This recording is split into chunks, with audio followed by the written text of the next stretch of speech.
The lamenting and the emotional anguish around the coffins at a Hezbollah funeral is as much an expression of personal grief as it is of collective suffering, of the rituals in Shia Islam around martyrdom and resistance.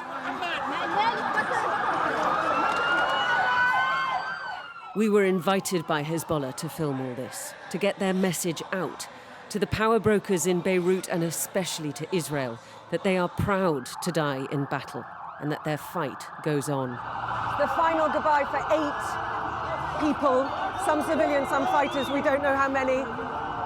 They weren't able to extract the bodies until now, until the ceasefire. Now there's only chance to say goodbye.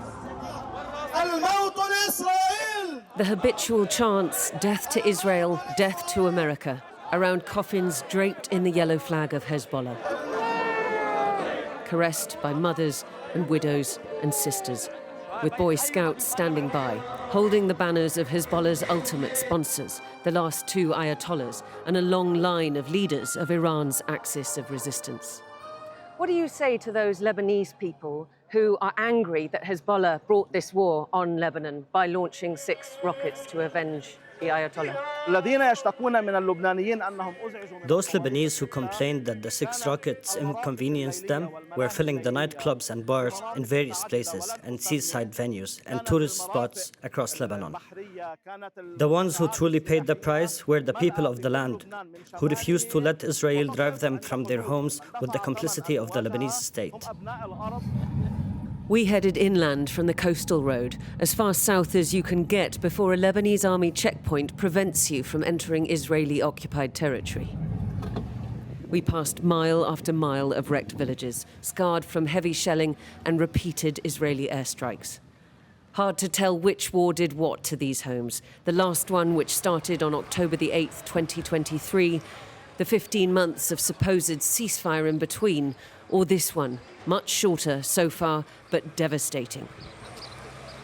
In the village of Mansouri, the rubble from an airstrike which killed 8 people who'd gone back to check on their homes after Donald Trump's ceasefire with Iran, thinking that that deal applied to them too. My father is the one who just died here. So now that I have to revenge for him, because I will never leave his blood to go away just like that. What does that mean, revenge for you? Revenge for me, that means I will do whatever I can do to revenge for my father.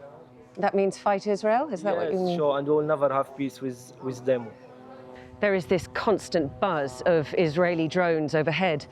And when you talk to people here in the south, they say there can be no peace with Israel. They look at the devastation of their villages. They talk about the destruction in Gaza, the carving up of the West Bank into Israeli settlements.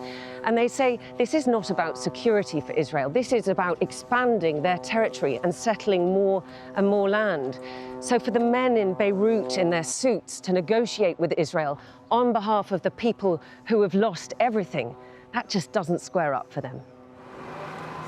In the ancient coastal city of Tyre, there are temporary cemeteries, freshly dug for bodies that could not be buried where they should have been, separated even in death by war from their homes and final resting places. Mohammed Saeed had come to visit his brother's grave. Tell her that we're a people who really love life. We're a people who love life. The problem is the government has forsaken us. There isn't a house in the whole of South Lebanon that doesn't have a martyr or 2 or 3. This land is soaked in Lebanese blood.